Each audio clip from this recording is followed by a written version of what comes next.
I've waited nearly 20 years for LEGO to make this ship into an official set. Was it worth it? Let's find out.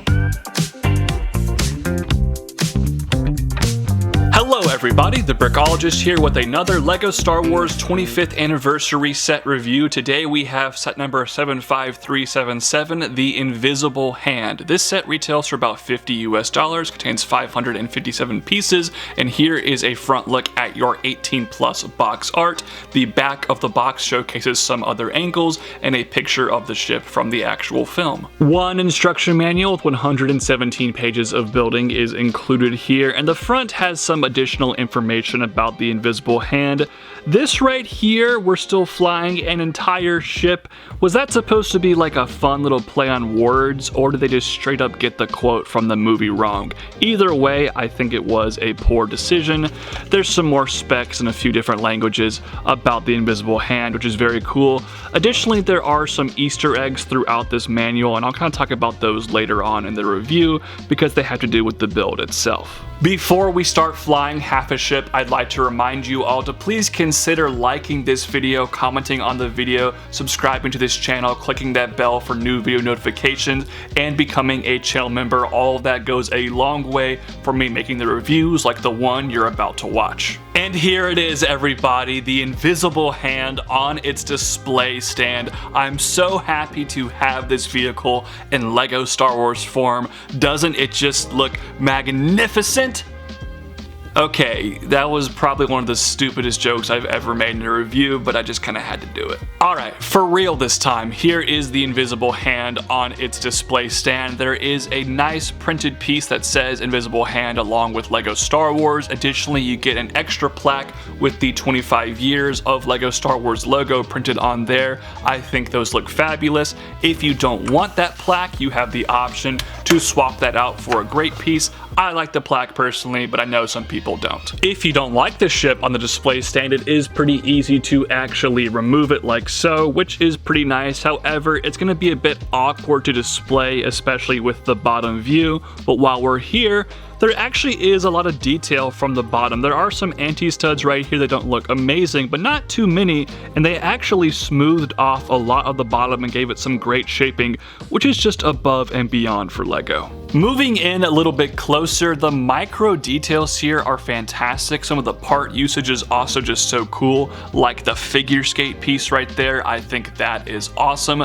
Additionally, this is the bridge. The green tile was a great choice. This technique used to be illegal a few years ago, but LEGO has since made it legal, and I think it works out pretty well. The details in this section here are all very fine and really well done. I like all the small yellow parts indented here. This looks really good, and the striping is great as well. The yellow color is that like very, very light yellow. I kind of prefer just the normal yellow. Additionally, there are a couple of stickers here that I feel like could have just been printed pieces because they don't quite match up in terms of the gray tones, but for the most part, it looks pretty solid. Here is just one more view of this first section. The greebles are great, and this design looks very cool. Just make sure those tiles are lined up nicely. The back section here is a little bit thicker, but the design techniques continue to be really well done. I like all of the striping here. The shaping I think is wonderful, and this might be my single favorite part of this entire design. That is the entrance to the hangar, and you can see all the way through it. There's my hand kind of waving from behind. That is really cool, and you can kind of make out in there a couple of studs, but remember the instruction manual I showed you earlier? There are some fun Easter eggs, including studs to represent Anakin and Obi-Wan's Jedi Interceptors. Additionally, a small little micro build of an MTT, which I think is so cool. The back design once again cleverly uses an ice skate piece right here. The engines are a bit small, but I think they get the job done and are fairly accurate. And the final part of this build here is the command tower. I think the angles here are nice. The design's nothing crazy to write home about, but it is pretty well done. Now, normally these LEGO Star Wars display models don't have play functions per se. However, there is one thing in this set that could be considered a play feature that's supposed to recreate the most iconic thing that happens to this ship, and that of course is splitting in half. It's pretty easy to do, it's very smooth, doesn't damage the ship, and now you well have half a ship, and I'm excited to see the mocks people do of a miniature scale Coruscant with this thing crashing into it. I think that's going to be so fun. It's true, I have waited so long for LEGO to actually make the invisible hand into an official set.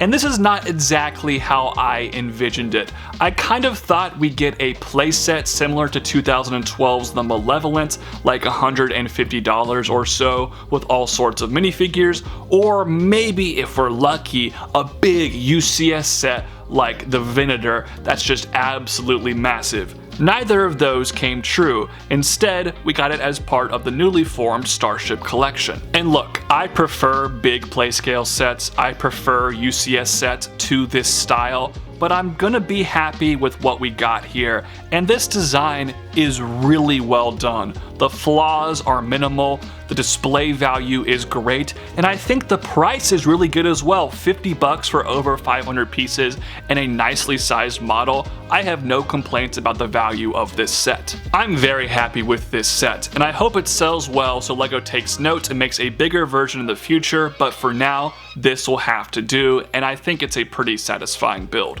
That's why this set's gonna get a really solid rating of a 9 out of 10. But those are just my thoughts. I'd love to hear your thoughts in the comment section down below. Thank you all so much for watching today's review. Peace out, God bless, bye-bye.